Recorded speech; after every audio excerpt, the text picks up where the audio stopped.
बहुत सारे लोग कह रहे हैं देखो यार पाकिस्तानी रुपया जो है ना वो एशिया की बदतरीन करेंसी है। ठीक है जी। भारतीय रुपया हमसे आगे है, बांग्लादेश का टका हमसे आगे है, अफगानिस्तान की करेंसी भी हमसे आगे है। ये पाकिस्तान एक एटमी मुल्क है और ये इस हालत पे लेके आ गए हैं। तो यूरोपियन यूनियन भारत को तो वो खत नहीं लिखता, पाकिस्तान को क्यों कहता है कि आप ऐसे करें। इंटरनेशनल रेटिंग एजेंसी फिंच ने पाकिस्तान की रेटिंग मनफी कर दी है। यह मुल्क की मईशत के लिए स्याह तरीन दिन है। अफगानियों को अफगानी भाई बता करके हमें गंदम के लिए तरसा दिया, ये इमरान खान ने किया था ना। वो चाहते हैं कि इतना खराब कर दिया जाए कि पाकिस्तान 15-20 साल तक उठ ना सके कभी इसके अफीस। आपने तो चाइना को ऐसे बना दिया जैसे पता नहीं वो जो है वो सड़क पे आ गया। When India is growing, वो टाटा, बिरला, रिलायंस, आप देखिए एक टाइम पे मुकेश अंबानी रिचेस्ट होते थे, अब सेकंड। पाकिस्तान का कंपैरिजन तो बनता है। The Pakistani passport was ranked as the 4th worst passport in the world. Again, वैसे तो बहुत ज्यादा क्रिटिसाइज किया जाता है कि जनाब हर बात में क्यों कंपैरिजन करने लगते हैं, लेकिन हम ये कहेंगे कि हम कंपैरिजन क्यों ना करें।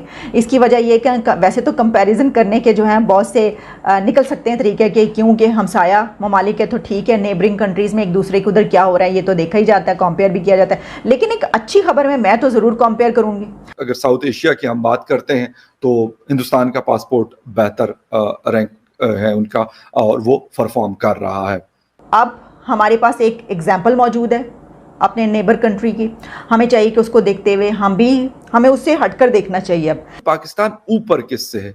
Of Syria, Iraq and Afghanistan, यानी इन 3 कंट्रीज से हमारा जो है पासपोर्ट आप पैसे रहो। ये पाकिस्तान एक एटमी मुल्क है और इस हालत पे लेके आ गए हैं।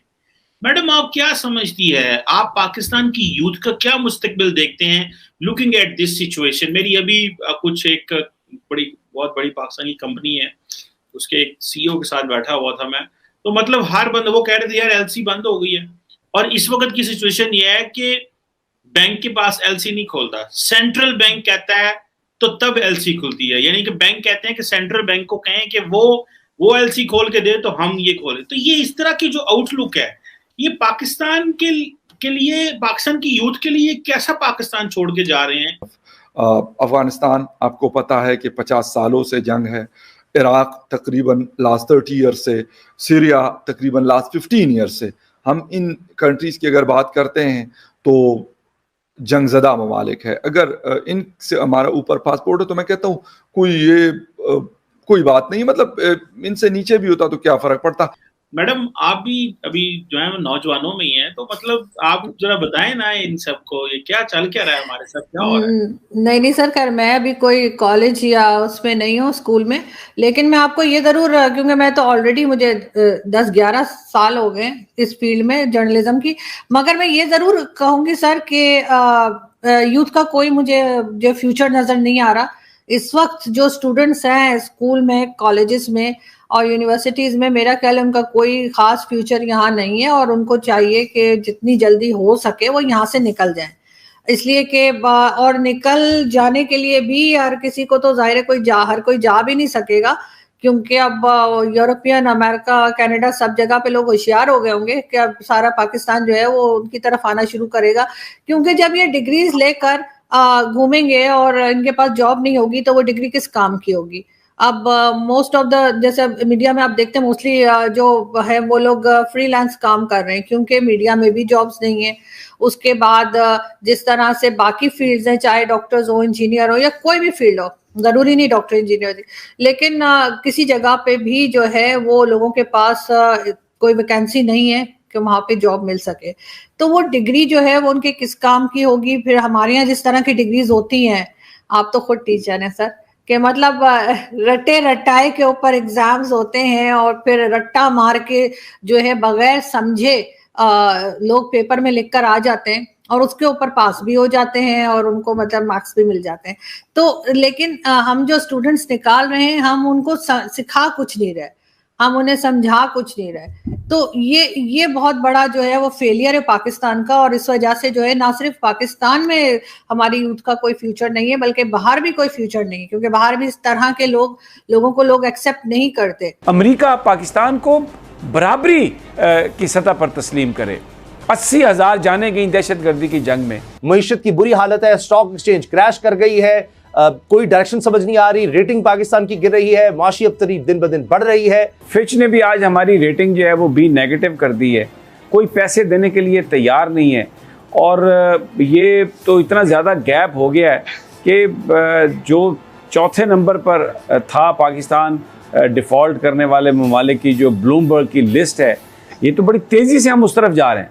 अब अगर मुल्क को बचाना है, मुल्क की मैशत को बचाना है, मुल्क संगीन खतरे में है, मुल्क की मैशत तबाही की तरफ जा रही है और कोई वक्त जाता है कि आपका पता चलेगा कि आप आलमी मार्केट में दिवालिया करा दिए जा चुके हैं जी। आपको कोई पेट्रोल और डीजल और मिट्टी का तेल देने के लिए कोई तैयार नहीं होगा। खुदा ना करे कि ये वक्त है कि आप श्रीलंका की तरफ की जैसी सूरत हाल का शिकार हो, और होने जा रहे हैं। अभी नूरुल आरफीन, जो अभी सबसे बड़ी खबर है वो ये है कि डॉलर रिकॉर्ड पे रिकॉर्ड बना रहा है। पाकिस्तान की तारीख में शायद ऐसा नहीं हुआ होगा कि 2 दिन में 10 रुपए तकरीबन डॉलर की कदर बढ़ गई। 225 रुपए पे भी ओपन मार्केट में नहीं, ये 225 226 पर जा चुका है। कि वक्त कम और मुकाबला सख्त है। ऐसा लग रहा है कि जानबूझकर पाकिस्तान को एक श्रीलंका टाइप के क्राइसिस की तरफ खींच के बड़ी तेजी से लेके जाया जा रहा है। और आप देखें कि जो फिच ने आज हमारी आउटलुक को रेटिंग तो नहीं है, रेटिंग तो वही B- है, लेकिन हमारा जो आउटलुक है जो स्टेबल था उसको उन्होंने नेगेटिव कर दिया है। बिल्कुल इसी तरीके से जैसे इससे पहले स्टैंडर्ड एंड पुअर ने किया हुआ था या मूडीज ने किया था कि जो आउटलुक था उसको नेगेटिव किया था।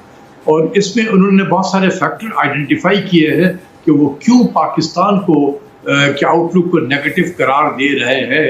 और उसमें सबसे पहले जो है वो पॉलिटिकल रिस्क जो है, rising political risk in Pakistan, ये एक बहुत बड़ा फैक्टर है। आपने तो चाइना को ऐसे बना दिया जैसे पता नहीं वो जो है वो सड़क पे आ गया। When India is growing, वो टाटा, बिरला, रिलायंस, आप देखिए एक टाइम पे मुकेश अंबानी रिचेस्ट होते थे, अब सेकंड रिचेस्ट हो गए। Why there are so many billionaires in India? India में इतने बिलीनियर्स कैसे हैं? क्या लोग मेहनती थे? क्या ये वो ब्रिटिश दौर के कोई फैमिलीज थी? क्या ये नई जो लोग हैं बिजनेस में आए हैं? मतलब व्हाट्स द ये है क्या? क्योंकि अगर आप देखें इंडिया के बिलीनियर्स की, मुकेश अंबानी को लें, अदानी, गौतम अदानी की फैमिली लें, शिव नडर को लें, पुणेवाला को लें, लक्ष्मी मित्तल को लें, कुमार बिरला को लें, ये सब लोग जो हैं दे आर बिग नेम्स। मतलब how come there are so many billionaires? गो के बहुत बड़ी पॉपुलेशन है और ये कोई अचंभे की बात भी नहीं है, लेकिन आई वांटेड टू नो। तो इंडिया के जो मैंने देखे कि 100 रिचेस्ट जो बिलियनर्स हैं वो इससे ज्यादा कभी रिच नहीं हुए। जो आज की 2022 के जो सिचुएशन है, इनकी टोटल वर्थ जो है चीमा साहब $775 बिलियन है। और ये इस $775 बिलियन में $257 बिलियन तो सिर्फ जो है वो ये 12 महीने में ऐड हुई है। आप समझिए, मतलब अगर दुनिया जो इस वक्त कोरोना और यूक्रेन की वजह से जो प्रेशर झेल रही है, उसके बावजूद भी the recovery has been much faster and India is becoming the 5th largest economy.